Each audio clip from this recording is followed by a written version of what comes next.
छठा अध्याय, बाघ स्वामी। मैंने बाघ स्वामी का पता खोज निकाला है। चलो कल उनका दर्शन किया जाए। यह स्वागत योग्य प्रस्ताव हाई स्कूल के मेरे एक मित्र चंडी से मिला। अपने संन्यास पूर्व जीवन में केवल अपने नंगे हाथों से बाघों के साथ लड़ने और उन्हें पकड़ने वाले इस संत का दर्शन करने के लिए मैं भी उत्सुक था। ऐसे असाधारण साहसिक कार्यों के प्रति बाल सुलभ उत्साह मुझमें भरपूर था। दूसरे दिन प्रातःकाल बहुत ठंड पड़ रही थी, पर मैं चंडी के साथ अत्यंत उत्साह और स्फूर्ति के साथ चल पड़ा। कोलकाता के बाहर भवानीपुर में बहुत देर तक व्यर्थ खोज करने के बाद हम सही घर पर पहुंच गए। दरवाजे पर लोहे की 2 गोलाकार कड़ियां लगी हुई थी। मैंने उन्हें बहुत जोर जोर से खटखटाया। उस कर्ण कर्कश खड़खड़ाहट को सुनकर भी एक नौकर अंदर से धीरे धीरे आराम पूर्वक चलता हुआ हमारी ओर आया। उसकी व्यंग्यात्मक मुस्कान इस बात का द्योतक थी कि शोर मचाने वाले आगंतुक भी एक संत के घर की शांति भंग नहीं कर सकते। उसकी मौन भर्त्सना को हमने अनुभव किया, पर बैठक में आने के लिए आमंत्रित किए जाने पर चंडी और मैं उसके प्रति कृतज्ञ थे। वहां लंबी प्रतीक्षा हम लोगों के मन में शंका कुशंकाएं उत्पन्न करने लगी। सत्य की खोज करने वाले के लिए भारत का अलिखित नियम है धैर्य। संत महात्मा कभी कभी जानबूझकर दर्शनार्थी की उत्सुकता की परीक्षा ले सकते हैं। पाश्चात्य डॉक्टर और दंत चिकित्सक इस मनोवैज्ञानिक कूटनीति का भरपूर प्रयोग करते हैं। अंततः नौकर द्वारा बुलाए जाने पर चंडी और मैं एक शयन कक्ष में गए। वहां सुविख्यात सोहम स्वामी अपने पलंग पर बैठे हुए थे। उनके भीमकाय शरीर को देखकर हम दोनों के मन पर अद्भुत प्रभाव पड़ा। आंखें फाड़े हम अवाक उनकी ओर देखते रहे। वैसी विशाल छाती और फुटबॉल की तरह बाजुएं हमने पहले कभी नहीं देखी थी। अत्यंत मजबूत भारी गर्दन पर स्वामी जी का उग्र दिखने वाला परंतु शांत मुखमंडल मूंछ, दाढ़ी और झूलते केशों से सुशोभित था। उनकी काली आंखों में कबूतर एवं बाघ समान गुणों का मिला जुला भाव चमक रहा था। दृढ़ मांसल कटी प्रदेश को घेर कर पहने हुए एक व्याघ्र चर्म के अतिरिक्त उनके शरीर पर और कोई कपड़ा नहीं था। जब हमारी वाक शक्ति लौट आई, तब बाघों के साथ लड़ने में उनकी वीरता के प्रति आदर युक्त विस्मय प्रकट करते हुए मैंने उनका अभिवादन किया।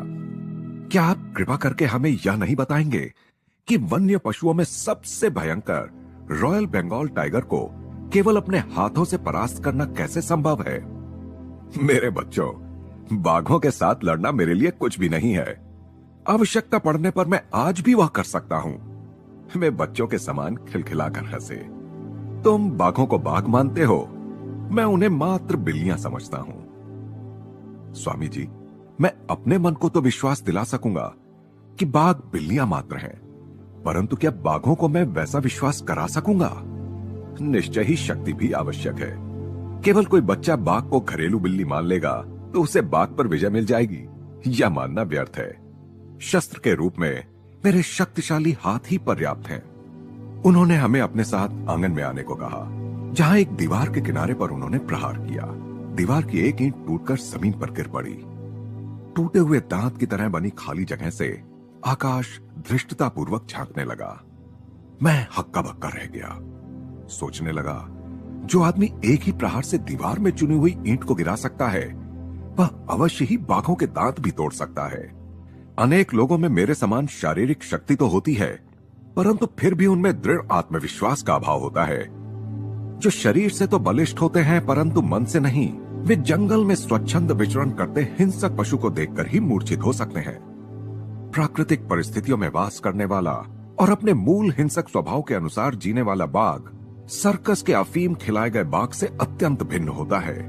भीम के समान प्रबल शक्तिशाली होते हुए भी अनेक व्यक्ति रॉयल बंगाल टाइगर के प्रचंड आक्रमण के सामने अत्यंत भयभीत और असहाय हो उठते हैं। इस प्रकार बाघ मनुष्य को उसके ही मन की कल्पना में एक साधारण बिल्ली की भयभीत अवस्था के समान स्थिति में डाल देता है।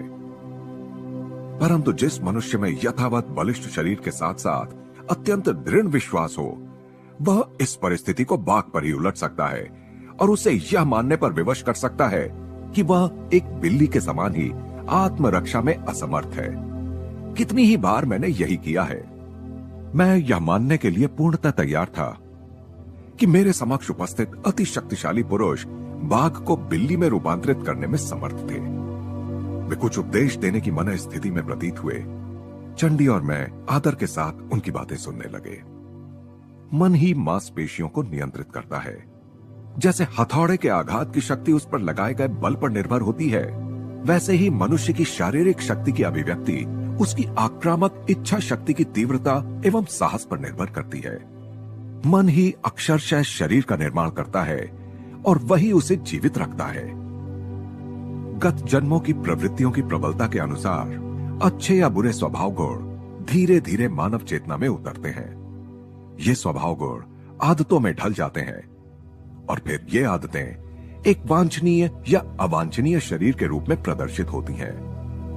बाह्य दुर्बलता की जड़ मन में होती है और आदत से लाचार शरीर मन की अवहेलना करता है।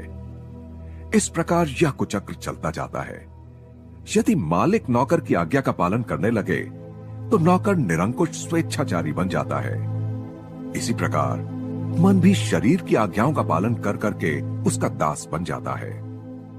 हमारे अनुनय पर ये तेजस्वी स्वामी अपने जीवन के बारे में हमें कुछ बताने के लिए सहमत हो गए। बचपन से ही बाघों से लड़ने की महत्वाकांक्षा मेरे मन में थी।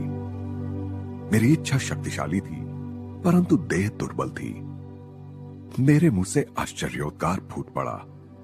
यह अविश्वसनीय लगता था कि पृथ्वी का भार उठाने के योग्य कंधों वाले इस मनुष्य का दुर्बलता के साथ दूर दूर तक भी कोई परिचय रहा हो। स्वास्थ्य और शक्ति के चिंतन में अदम्य दृढ़ता द्वारा ही मैंने इस बाधा को दूर करने में सफलता प्राप्त की। इस प्रभावशाली मानसिक शक्ति की प्रशंसा करने का कारण और भी बढ़ जाता है, क्योंकि मैंने देखा है कि रॉयल बंगाल टाइगरों को पराजित करने वाली वस्तुतः यही शक्ति थी। स्वामी जी, क्या आपको लगता है कि मैं भी कभी बाघों के साथ लड़ पाऊंगा? यह पहला और अंतिम अवसर था जब यह विचित्र महत्वाकांक्षा मेरे मन में उठी। हाँ, वे मुस्कुरा रहे थे। परंतु बाघ अनेक प्रकार के होते हैं। कुछ मनुष्य की इच्छा वासनाओं के जंगल में घूमते हैं। पशुओं को अपने प्रहार से बेहोश कर देने से कोई आध्यात्मिक लाभ नहीं होता। उससे अच्छा यह है कि अपने अंतर में घूमने वाले बाघों को पराजित किया जाए। स्वामी जी, क्या आप हमें बताएंगे कि आप हिंसक बाघों को वश में करते करते हिंसक वासनाओं को वश में कैसे करने लग गए? बाघ स्वामी मौन हो गए। अतीत के दृश्यों को निहारने का प्रयास करती उनकी दृष्टि सुदूर कहीं लग गई। मैंने भांप लिया कि उनके मन में इस पर यह उथल पुथल चल रही थी कि मेरे अनुरोध को स्वीकार करें या ना करें। अंत में मन ही मन स्वीकार कर वे मुस्कुरा उठे। जब मेरी कीर्ति चरम बिंदु पर पहुंच गई, तब मुझे गर्व का नशा चढ़ गया। मैंने तय किया कि मैं न केवल बाघों से लड़ूंगा, बल्कि लोगों के सामने उनसे विविध कर्तव्य भी कराऊंगा। मेरी महत्वाकांक्षा ही यह बन गई कि मैं हिंसक पशुओं को पालतू जानवरों की तरह बर्ताव करने पर विवश कर दूंगा। मैं सार्वजनिक रूप से अपने कर्तव्य दिखाने लगा और उसमें मिलने वाली सफलता से मुझे खुशी भी होने लगी। एक दिन शाम को मेरे पिताजी अत्यंत चिंतातुर मन स्थिति में मेरे कमरे में आए। बेटा, मैं तुम्हें सावधान करने आया हूं। कर्म की चलती चक्की से उत्पन्न होकर आने वाले अमंगलों से मैं तुम्हें बचाना चाहता हूं। क्या आप भाग्यवादी हैं पिताजी? अंधविश्वास से क्या मेरी गतिविधियों के शक्तिशाली प्रवाह को अवरुद्ध होने देना चाहिए? मैं भाग्यवादी नहीं हूं बेटा, परंतु पवित्र शास्त्रों में कहे गए प्रतिफल के नियम में मेरा विश्वास है। वन्य समुदाय में तुम्हारे विरुद्ध आक्रोश व्याप्त है। यह आक्रोश कभी भी तुम्हारी जान के लिए खतरा बनकर सामने आ सकता है। पिताजी, आप मुझे आश्चर्य में डालते हैं। बाघ क्या होते हैं आप अच्छी तरह जानते हैं। सुंदर परंतु निर्दयी। कौन जाने, मेरे प्रहार उनकी ठोस बुद्धि में शायद कुछ उदारता के विचार भर सकें। उन्हें सभ्य शिष्टाचार सिखाने के लिए ही मैं जंगल विद्यालय का प्रधानाध्यापक बना हूं। पिताजी, कृपया आप मुझे बाघों को पालने वाला बाघ पालक माने, बाघ हत्यारा नहीं। मेरे ये सत्कर्म मेरा अनिष्ट कैसे कर सकते हैं? मैं आपसे प्रार्थना करता हूं कि आप मुझे अपने जीवन का मार्ग बदलने की आज्ञा ना दें। चंडी और मैं ध्यानपूर्वक सुन रहे थे और अतीत के इस धर्म संकट को समझ रहे थे। भारत में कोई संतान अपने माता पिता की इच्छाओं का अनादर नहीं करती। बाघ स्वामी आगे कहते गए। निर्विकार मौन में पिताजी ने मेरा स्पष्टीकरण सुना। तदुपरांत उन्होंने गंभीरता पूर्वक एक रहस्योद्घाटन किया। बेटा, तुम मुझे एक संत की अमंगल सूचक भविष्यवाणी दोहराने पर विवश कर रहे हो। कल जब मैं बरामदे में बैठकर नित्य की भांति अपना ध्यान कर रहा था, तब वे मेरे पास आए। मित्रवर, मैं आपके युद्ध प्रिय बेटे के लिए एक संदेश लेकर आया हूं। उससे कहिए कि वह अपनी बर्बर गतिविधियां बंद कर दे, अन्यथा बाघ के साथ उसकी अगली लड़ाई में उसे अनेक दुस्साध्य घाव होंगे, जिससे 6 महीनों तक वह मरणासन अवस्था में पड़ा रहेगा। तब वह अपना पुराना मार्ग छोड़कर सन्यासी बन जाएगा। इस कहानी का मुझ पर कोई प्रभाव नहीं पड़ा। मैंने यही माना कि पिताजी किसी भ्रांति ग्रसित कट्टरवादी की भ्रांति का शिकार हो गए हैं। यह कहते हुए बाघ स्वामी के हाव भाव इतने अधीर और ऐसे थे मानो अपनी मूर्खता पर उन्हें क्रोध आ रहा हो। काफी देर तक वे गंभीर मुद्रा में मौन बैठे रहे, जैसे वहां हमारी उपस्थिति का उन्हें कोई भान ना हो। फिर उन्होंने अकस्मात ही अपनी कहानी आगे शुरू की। इस बार उनकी आवाज में नरमी आ गई थी। पिताजी की चेतावनी के कुछ ही दिन बाद मैं राजधानी कूच बिहार गया। प्राकृतिक सौंदर्य से भरा यह प्रदेश मेरे लिए नया था और मैं सुखप्रद परिवर्तन की आशा कर रहा था। जैसा हर जगह सदा ही होता था, यहां भी सड़कों पर मेरे पीछे पीछे उत्सुक लोगों की भीड़ चलती रहती थी। उनकी फुसफुसाहट के कुछ अंश कभी कभी मुझे सुनाई पड़ते थे। यह वही आदमी है जो जंगली बाघों के साथ लड़ता है। उसके वे पैर हैं या पेड़ के तने?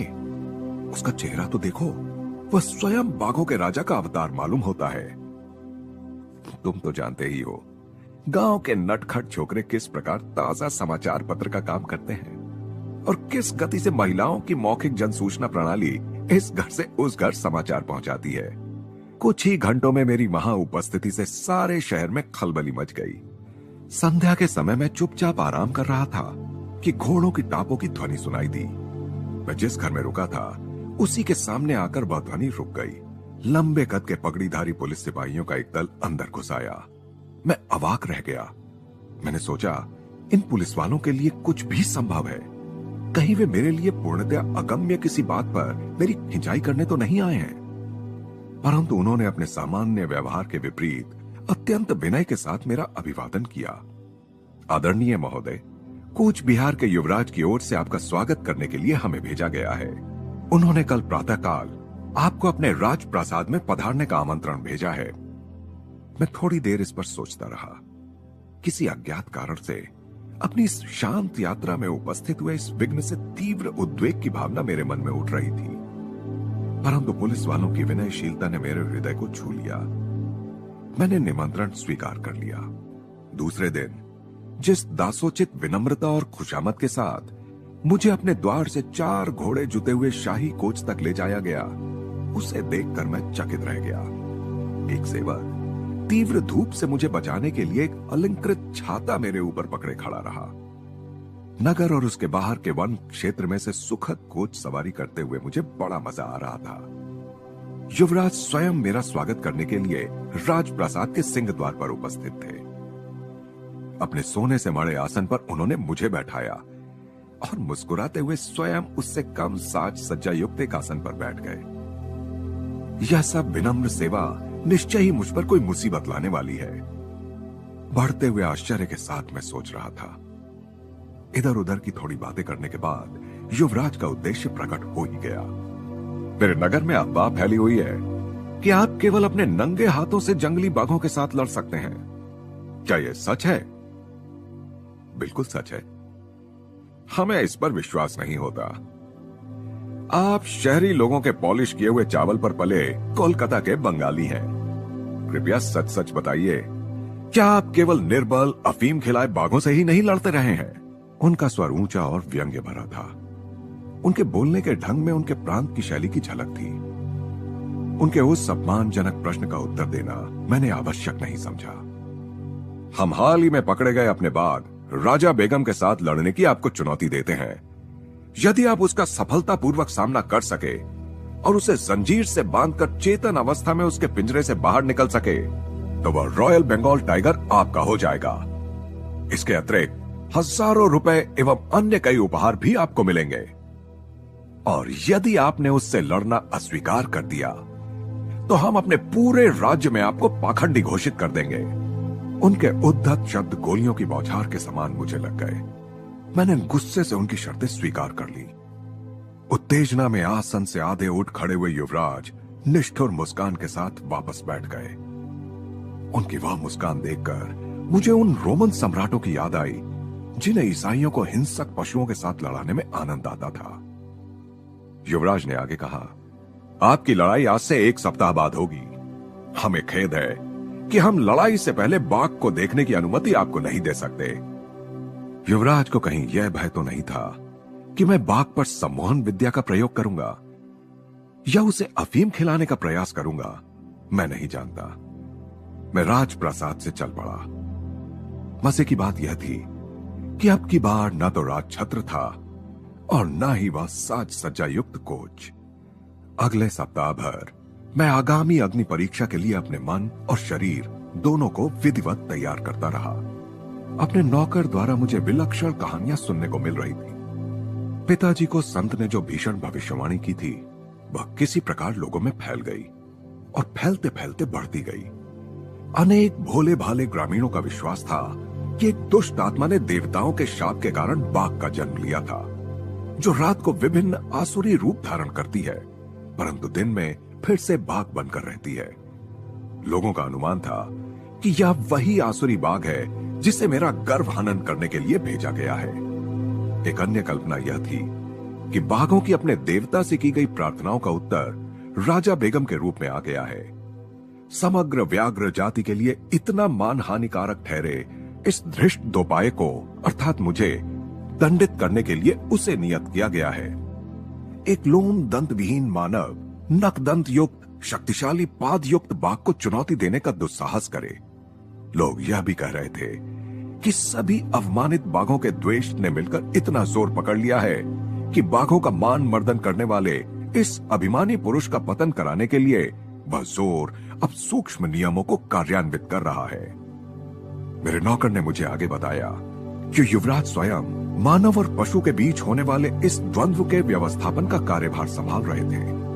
उन्होंने स्वयं अपनी देखरेख में हजारों लोगों के बैठने योग्य एक ऐसे विशाल तंबू का निर्माण कराया जो आंधी तूफान में भी सुरक्षित खड़ा रह सके।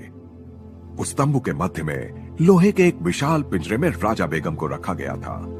इस पिंजरे के बाहर सुरक्षा का एक और घेरा था।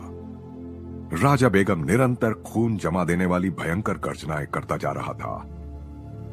उसकी क्षुधाग्नि और क्रोधाग्नि दोनों को भड़काने के लिए उसे बहुत कम खाना दिया जा रहा था। शायद युवराज को आशा थी कि मैं उसका पुरस्कार स्वरूप भोजन बनूंगा। डंका बजा बजा कर नगर और आसपास के इलाके में इस अद्वितीय द्वंद्व की जो घोषणा की जा रही थी उससे सुनकर लोगों ने भारी संख्या में उत्सुकता पूर्वक टिकटें खरीदी। द्वंद्व के दिन सीटों की कमी के कारण सैकड़ों लोगों को लौटा दिया गया। कई लोग तंबू की दरारों में से अंदर घुस आए या गैलरी के नीचे जहां भी जगह मिली वहीं खड़े हो गए। जैसे जैसे बाघ स्वामी की कथा चरम सीमा की ओर बढ़ रही थी वैसे वैसे मेरी उत्तेजना भी बढ़ती गई।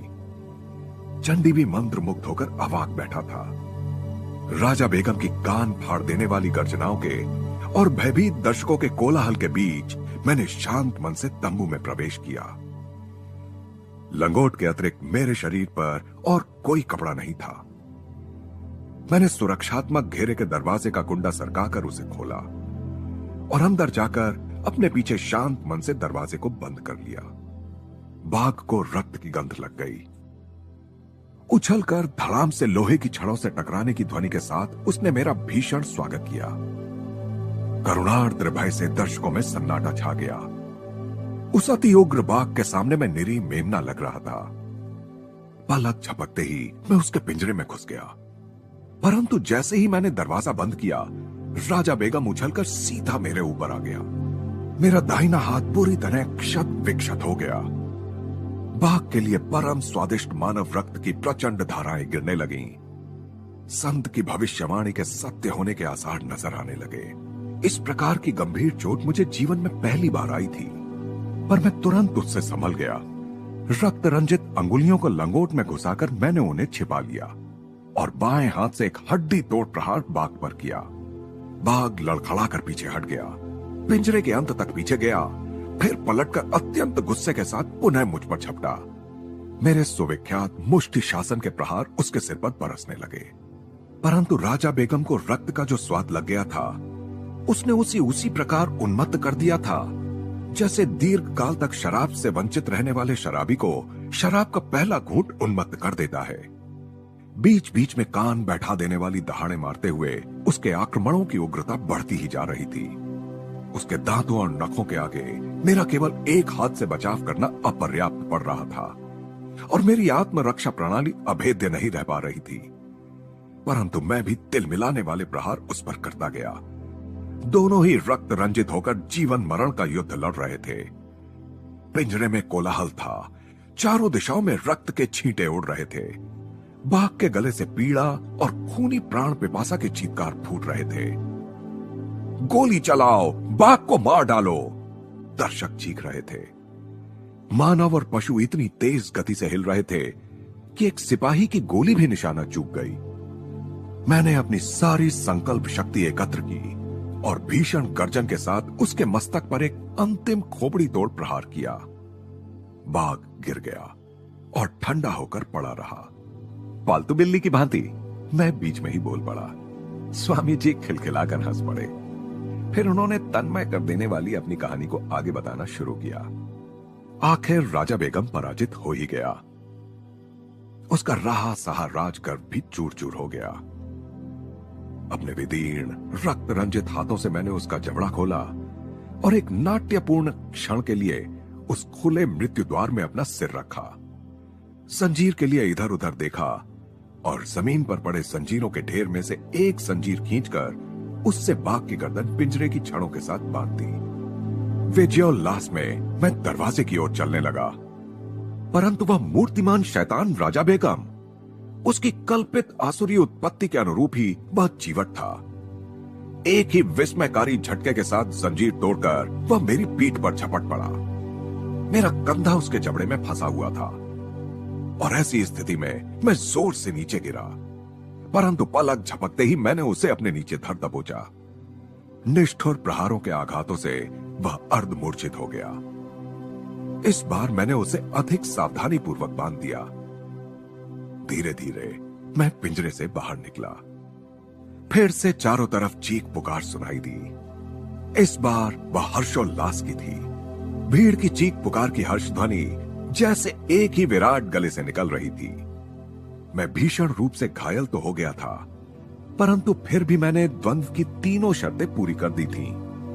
बाघ को अचेत करना, उसे जंजीर से बांधना और बिना किसी प्रकार की सहायता लिए पिंजरे से बाहर आना।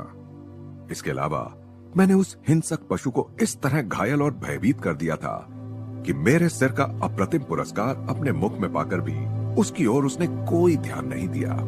मेरे घावों का प्राथमिक उपचार करने के बाद मेरा सम्मान किया गया और मुझे पुष्पहार पहनाए गए। मेरे चरणों में स्वर्ण मोहरों की वर्षा की गई। असाधारण रूप से विशाल और वैसे ही क्रूर बाघ पर मेरी विजय की अंतहीन चर्चाएं चारों ओर से सुनाई दे रही थीं। वचन के अनुसार राजा बेगम मुझे दे दिया गया, परंतु मुझे कोई हर्ष नहीं हुआ। मेरे हृदय में आध्यात्मिक परिवर्तन आ गया था। ऐसा प्रतीत हो रहा था कि पिंजरे से बाहर निकलने के साथ ही मैंने संसार में अपनी महत्वाकांक्षाओं का द्वार भी बंद कर दिया था। उसके बाद का कुछ समय अत्यंत वेदना और मनस्ताप में बीता। रक्त में विष फैलने के कारण 6 महीनों तक मैं मरणासन अवस्था में पड़ा रहा। कूच बिहार छोड़ने योग्य ठीक होते ही मैं अपने गांव लौट आया।